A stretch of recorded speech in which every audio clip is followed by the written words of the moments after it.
கழுத்தை வந்து அசைக்கிறது, தலை சுத்தல், அதே மாதிரி பார்த்தீங்கன்னா வாமிட்டிங் சென்சேஷன், இந்த மாதிரி பிரச்சனை எல்லாம் கழுத்து வலியில இருக்கும். அதே மாதிரி இடுப்பு வலி பிரச்சனை இருந்துச்சுன்னா அவங்களுக்கு பொதுவாக பார்த்தீங்கன்னா இடுப்பு கீழே வந்து வலி அதிகமாக இருக்கும். அது மாதிரி உணர்வுகள் கம்மியாக இருக்கும். கீழே போகிற லோவர் பார்ட்டில் போகிற ரத்த ஓட்டங்கள் வந்து குறைவாக இருக்கும். அதனால வந்து பார்த்தீங்கன்னா வலது காலோ இடது காலோ எந்த காலில் வந்து பார்த்தீங்கன்னா மதமதப்பு இருக்கும். அதே மாதிரி ஒரு சுண்டி இழுக்கிற வலி இருக்கும். இதெல்லாம் பார்த்தீங்கன்னா ஏதாவது விபத்து, ஏதாவது மேலேருந்து விழுகிறது, அடிப்பறதா இருக்கும். இன்னைக்கு பிள்ளைகள் வந்து எல்லாருக்குமே வர்ற பரவலாக வர வந்து அவங்களோட சோம்பேறித்தனம் தான் சொல்லணும். பெண்களுக்கு வந்து தேவையான போஸ்ட் நாட்டல் சிகிச்சை எதுவும் பண்ணாதனால அந்த குழந்தைகளுக்கு வந்து மதர் ஃபீடிங் கொடுக்கும்போது அவங்க உடம்புல இருந்து சுண்ணாம்பு சத்து, அதாவது கால்சியம் டிஃபிஷியன்சி ஆட்டோமேட்டிக்கா அவங்களுக்கு வந்துடும். எண்ணெய் தேய்ச்சி குளிக்கிறது நம்ம எல்லாரும் மறந்துட்டோம். இல்ல, இன்னைக்கு ஒரு பேஷண்ட் கிட்ட கேட்டு நீங்க எண்ணெய் தேய்ச்சி குளிப்பீங்களா அப்படின்னு, நாங்க தீபாவளிக்கு மட்டும்தாங்க எண்ணெய் தேய்ச்சி குளிக்கிறோம் அப்படின்னு சொல்றாங்க. அப்படி கிடையாது. நம்ம அதுலயே வந்து பெண்களை பொறுத்த வரைக்கும் வெள்ளி செவ்வாய் யாரோட ஆளுக்கு வந்து நல்ல ப்ராப்பரா டைஜஷன் இருக்கோ, ப்ராப்பரா வந்து மோஷன் மலம் வந்து வெளியேறதோ அவங்களுக்கு வந்து நோயே இருக்காதுன்னு சொல்லுவாங்க. கழுத்து அந்த இடுப்பு வலி பாதிப்புல ஒரு நோயாளி வந்தார். அவர் பேர் வந்து முத்துராமலிங்க. அவர் வந்து ஒரு இடத்துல போனாலே மயக்கப்பட்டு விழுந்துருவார். அவரால் நடக்க முடியாது. நடந்து மேலே பார்த்தாருன்னா கழுத்தெலும்பு தேய்மானத்துல பயங்கர பாதிக்கப்பட்டிருந்தார். அவர் மயங்கி கீழே விழுந்துருவார். இங்க வந்தோடனே மோஷன் போகாது, பசி எடுக்காது. நம்ம மருந்து கொடுத்த உடனே அவருக்கு விடிய காலையில எழுந்து கேட்பாங்க, சார் ஏதாவது சாப்பிட கிடைக்குமா அப்படிங்கிற மாதிரி அவருக்கு பசி தூண்டி விட்ட உடனே ஆட்டோமேட்டிக்கா அந்த வலியை குறைஞ்சிருச்சு. இன்னைக்கு நம்ம ஸ்பைன் எஃபெக்ட் பண்ணக்கூடிய என்னென்ன டிசார்டர்ஸ் இருக்கு, அதுல ஆயுர்வேதத்துல என்னென்ன டிசார்டர்ஸ் நம்ம வந்து ட்ரீட் பண்ண முடியும் அப்படிங்கிறது வந்து நம்ம டாக்டர் கிட்ட கேட்கலாம். டாக்டர், நீங்க சொல்லுங்க, என்னென்ன ஸ்பைனல் டிசார்டர்ஸ் நம்ம ஆயுர்வேதத்துல பார்த்துட்டு இருக்கோம்? பொதுவாக பார்த்தீங்கன்னா கழுத்தெலும்பு தேய்மானம், அப்புறம் இடுப்பெலும்பு தேய்மானம், அதே மாதிரி பார்த்தீங்கன்னா சியாட்டிக்கான்னு சொல்ற நரம்பு இழுப்பு இது பார்த்துட்டு இருக்கணும்.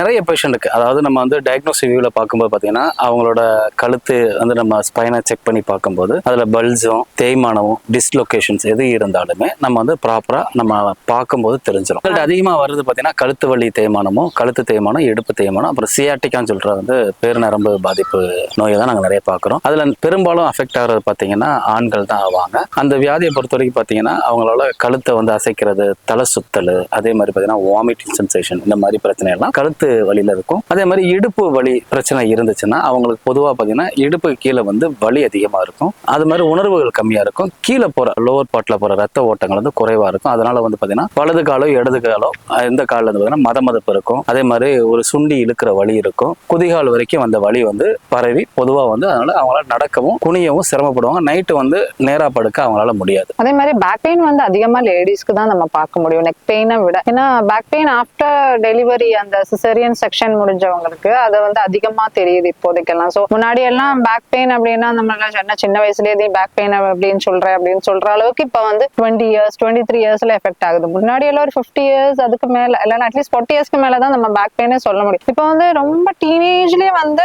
குழந்தைங்க கூட வராங்கன்னு சொல்லலாம். ஸ்கூல்ல படிக்கிற குழந்தைங்க கூட கிளினிக்ல வந்து பேக் பெயின் அப்படின்னு சொல்லக்கூடிய ஒரு கண்டிஷன்ல இப்ப நம்ம வேர்ல்டு வந்து போயிட்டு இருக்கு அப்படின்னு சொல்லலாம். சோ இதுக்கு வந்து என்ன காரணம் நீங்க நினைக்கிறீங்க? பொதுவா பாத்தீங்கன்னா இன்னைக்கு இருக்க காரணங்கள் பார்த்தீங்கன்னா வாழ்க்கை மாற்றம் தான். அதாவது நம்ம வந்து லைஃப் ஸ்டைல் டிசார்டர்ஸ் மாதிரி ஆயிருச்சு. இன்னைக்கு முதுகு தண்டு வடத்துல வர வியாதிகள் எல்லாமே பாத்தீங்கன்னா அந்த மாதிரி பிரச்சனை வருது. இதெல்லாம் பாத்தீங்கன்னா ஏதாவது விபத்து, ஏதாவது மேலேருந்து விழுகிறது, அடிப்பறதா இருக்கும். இன்னைக்கு பிள்ளைகள் வந்து எல்லாருக்குமே வர்ற பரவலா வர வந்து அவங்களோட சோம்பேறித்தனம் தான் சொல்லணும். அவங்க வந்து ஒழுங்கா உடற்பயிற்சி செய்யறது கிடையாது, சத்தான ஆரோக்கியமான உணவு எடுத்துக்கிறது கிடையாது. அதே மாதிரி பாத்தீங்கன்னா ஆஃப்டர் டெலிவரி பெண்களுக்கு வந்து தேவையான போஸ்ட் நாட்டல் சிகிச்சை எதுவும் பண்ணாதனால அந்த குழந்தைகளுக்கு வந்து மதர் ஃபீடிங் கொடுக்கும்போது அவங்க உடம்புல இருந்து சுண்ணாம்பு சத்து, அதாவது கால்சியம் டிஃபிஷியன்சி ஆட்டோமேட்டிக்கா அவங்களுக்கு வந்துடும். இதனால பாத்தீங்கன்னா தேய்மானங்களும் சேர்த்து வேகமா வந்துடும். பாரம்பரிய உணவுக்கு இதுக்கு ஏதாவது சம்பந்தம் இருக்குன்னு தோணுதா? நிச்சயம் இருக்கு. அதாவது அந்த காலத்துல பாத்தீங்கன்னா வீட்டுல கடைப்பிடிக்கிறது இஞ்சி சாறு கொடுத்து பழக்குவாங்க. இஞ்சி சாறு கொடுக்கறதுனால வயிறுல அக்னி நல்லா வந்து வெளியே வரும். அதே மாதிரி பாத்தீங்கன்னா மலம் வெளியேற்றக்காண்டி நிறைய பாத்தீங்கன்னா பேதி மருந்துகள் எடுத்துக்குவாங்க. 6 மாசத்துக்கு ஒரு தடவை பேதி மருந்து எடுத்துக்குவாங்க. அப்படி பேதி எடுக்கும்போது வந்து குடல் சுத்தமாயிரும். குடல்ல இருக்க அழுக்கள் எல்லாமே வெளியேறும் போது தேவையில்லாத வாயுக்கள் வந்து ஸ்பைனல்லையும் ஜாயின்ஸ்லையும் சேராது. அப்படி இருக்கும்போது என்ன ஆகும்னா அவங்களுக்கு அந்த பிரச்சனைகள் அசையும் இடங்கள்ல பாத்தீங்கன்னா அவங்களுக்கு எந்த ஒரு பிரச்சனையும் இல்லாம, உவாதைகள் இல்லாம நல்லபடியா லைஃப் ஸ்டைலா லீட் பண்ணி கொண்டு போவாங்க. ஆனா இன்னைக்கு அந்த யாருமே பாத்தீங்கன்னா ஒரு 6 மாதத்துக்கு வருஷத்துக்கு 2 தடவை பேதி எடுக்கணும், அதை யாரும் எடுக்கிறது கிடையாது. குழந்தைகளுக்கு இஞ்சி சாறு கொடுத்து பழக்கிறது யாருமே பழக்கிறது கிடையாது. அதே மாதிரி ஆரோக்கியமான உணவு, உடற்பயிற்சி, சுவாச பயிற்சி, இந்த மாதிரி எந்த உடற்பயிற்சியும் பேரண்ட்ஸ் வந்து இன்னைக்கு வந்து அவங்களோட லைஃப் ஸ்டைல்னால சொல்லி கொடுக்காதனால இந்த குழந்தைகள்லாம் எல்லாருமே பாதிக்கடைகிறாங்க. அதே மாதிரி பாத்தீங்கன்னா பெரியவங்களும் சீக்கிரமாவே நோயாளியா தேய்மானத்துக்குள்ள போயிடுறாங்க. நியூட்ரிஷனல் டெஃபிஷியன்சின்னு சொல்லலாம். நம்ம இப்போ வைட்டமின் டி எல்லாம் செக் பண்ணி பார்த்தாக்கன்னா இப்போ ஏர்லி ஸ்டேஜ்ல வைட்டமின் டி எல்லாம் ரொம்ப கம்மியா இருக்கு. ஏன்னா நம்ம வெயில போறது கம்மி. தென் இன்னொன்னு வந்து வைட்டமின் டிக்கு நெக்ஸ்ட் சோர்ஸ் அப்படின்னா நான்வெஜ் தான். ஸோ அந்த அளவுக்கு நம்ம நல்லா சத்து சத்தான அந்த சூப்பு அந்த மாதிரி எடுக்கிறோமா அப்படின்னு கேட்டாங்க. நம்ம நான்வெஜ் எடுக்கிறோம் இல்லைன்னு நம்ம சொல்ல முடியாது. வெளியில இருக்கிற ஜங்க் ஃபுட்ஸ் எடுக்கிறது எல்லாமே இப்ப பர்கர் ஆகட்டும் எல்லாமே அதெல்லாம் நான்வெஜ் தான். பட் அதெல்லாமே வந்து நம்ம வீட்டுல ஹோம்லி குக்கடா இல்ல ப்ராப்பரான மசாலாஸ் அதெல்லாம்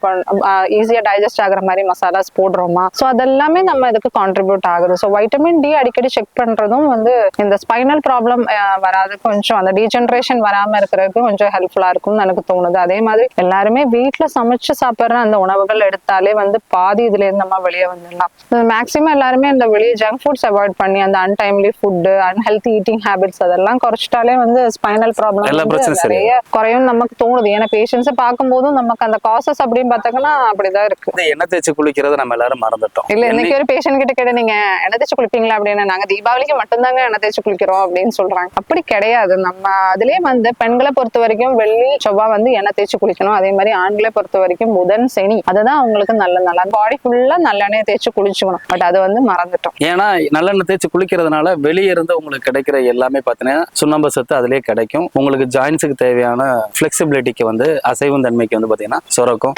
ஏன்னா ஃப்ளூயிட் தானே ட்ரை ஆகிட்டு இருக்கும். கஃபஸ்தானம் வந்து உங்களுக்கு ஆட்டோமேட்டிக்காக என்ன ஆகுனா நம்மளோட வாழ்வதற்கு போது ஸ்டிஃப்னஸும் ட்ரைனஸும் கொடுக்கும்போது நம்மளோட அசைவு மூட்டா இருக்கட்டும் கையா இருக்கட்டும் கழுத்தா இருக்கட்டும் நீங்களாம் அசைவு தன்மையில் குறைய ஆரம்பிச்சிடும். தேய்மானங்கள் வேகமா தேடி வரும். இன்னைக்கு வந்து நம்ம குழந்தைகளுக்கு நம்மளோட மரபு வழி பாரம்பரிய வழிய உணவு யாருமே கொடுக்கறது கிடையாது. தேவையில்லாத டைம்ல சாப்பிடுறது. அதே மாதிரி பார்த்தீங்கன்னா நம்ம பாரம்பரிய உணவு பார்த்தீங்கன்னா 2 வேளை தான். சூரியன் உதிச்ச உடனே சூரியன் மறைஞ்ச உடனே. இதை நம்ம ஃபாலோ பண்றே கிடையாது. காரணம் என்னன்னா எல்லாரும் அதே நடைமுறையில ஃபாலோ பண்ணிட்டாங்க. உணவை குறைச்சு கரெக்டா எக்ஸசைஸ் பண்ணி ஓய்வு எடுத்து கரெக்டா ஃபாலோ பண்ணாலே எல்லா பிரச்சனையும் வெளியே வந்துடலாம். அதே மாதிரி இது குழந்தையிலேருந்தே அந்த எண்ணெய் தேய்ச்சி குளிக்கணுங்கிற அந்த பழக்கம் நம்ம கொண்டு வரணும். நம்ம கொஞ்சம் வளர்ந்ததுக்கு அப்புறம் நீங்க எண்ணெய் தேய்ச்சி குளிங்க அப்படின்னாலே ஐயோ பிசு பிசுப்பா இருக்கு ஒட்டுது அப்படிங்கிற அந்த ஃபீலிங் வந்துடுது. பட் நம்ம சின்ன வயசுல இருந்தே அதை சொல்லி கொடுத்துட்டாங்கன்னா அவங்களோட இது பொறுத்த வரைக்கும் அது ஓகே நம்ம பண்ணியே ஆகணும் அப்படிங்கிற ஒரு இது வந்துடும். என்னை பொறுத்த வரைக்கும் பேரண்ட்ஸ் எல்லாம் இனி இருக்கிற இந்த ஸ்ட்ரெஸ்ஃபுல் லைஃப்ல வந்து குழந்தைங்களுக்கு வந்து அட்லீஸ்ட் வீக்லி ஒன்ஸ் வந்து நம்ம அந்த எண்ணெய் தேய்ச்சி குளிப்பாட்டுறது அதெல்லாம் வந்து பழக்கி விட்டோங்கன்னா அவங்க லைஃப் வந்து நல்லாவே இருக்கும். அதே மாதிரி சார் சொன்ன மாதிரி அந்த இஞ்சி சாறு குடிக்கிறது. இஞ்சி சாறு எதுக்கு குடிக்கிறோம்னா அந்த டைஜஷன் வந்து இம்ப்ரூவ் ஆகுறது. ஆயுர்வேதத்தை பொறுத்த வரைக்கும் நோய் எப்படி வருது அப்படின்னா சர்வே ரோகா அப்படி பந்தாக்கணும் அப்படின்னு சொல்லுவாங்க. மந்தாக்னி அப்படின்னா புவர் டைஜஷன். எல்லா நோயுமே வந்து புவர் டைஜஷனாலதான் வருது. ஸோ அந்த டைஜஷன் வந்து நம்ம நல்லா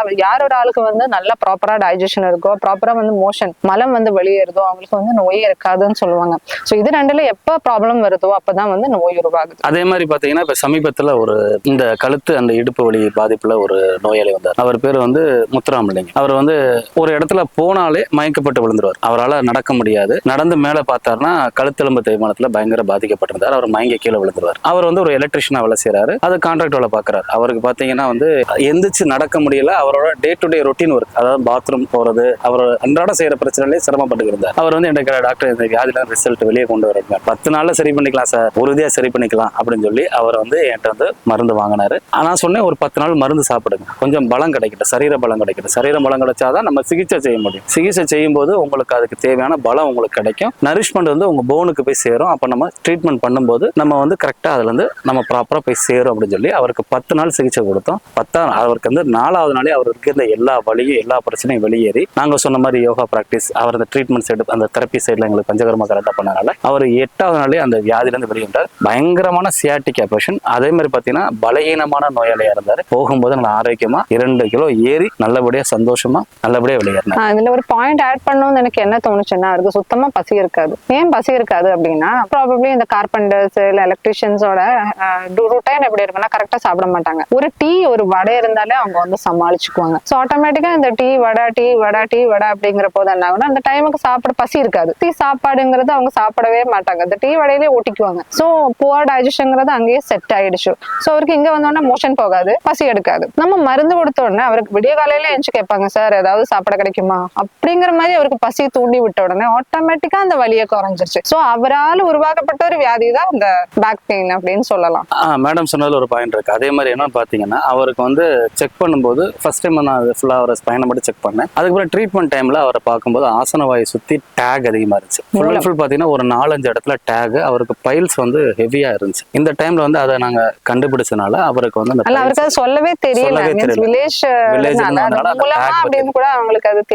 அதை வந்து நாங்க அதை பார்த்து அதை கணிச்சு அதுக்கும் சிகிச்சை கொடுத்து இந்த 10 நாள் அவரை ரெக்கவரி பண்ணி நல்லபடியா அனுப்பணும். மகிழ்ச்சியில போனார், சந்தோஷமா போனார். அவர் போகும்போது இதனால வரைக்கும் அவர் என்ன சொன்னாரு, கடவுள் பார்த்த மாதிரி இருக்கு சார் நீங்க பண்ணி கொடுத்தேன்னு சொல்லி அவர் கணவனும் மனைவியும் வந்து ரொம்ப சந்தோஷப்பட்டு எங்கள்கிட்ட சொல்லிட்டு போனாங்க. நாங்க என்ன என்னன்னா சும்மா நோயாளி அப்படிங்கிற மாதிரி நம்ம பாக்குறது கிடையாது. அவங்களுக்கு எதனால அந்த நோய் வருது, அந்த அடிப்படை காரணம் என்ன அப்படின்னு கண்டுபிடிச்சு அதை தவிர்க்கிறது தான் ஃபர்ஸ்ட் நம்ம பார்ப்போம். ஸோ ஆயுர்வேதத்துல வந்து நிதான பரிவர்ஜனம் அப்படின்னு சொல்லுவாங்க. எதனால வியாதி வருதோ அதை ஃபர்ஸ்ட் கட் பண்ணாலே அந்த வியாதி வந்து ப்ரோக்ரஸ் ஆகாது.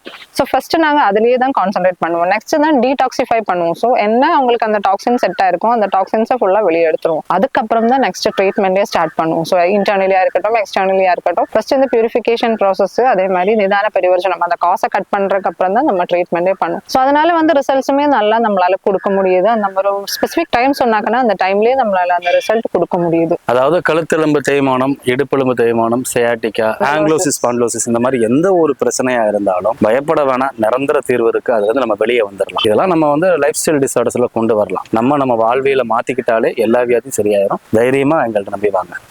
நன்றி.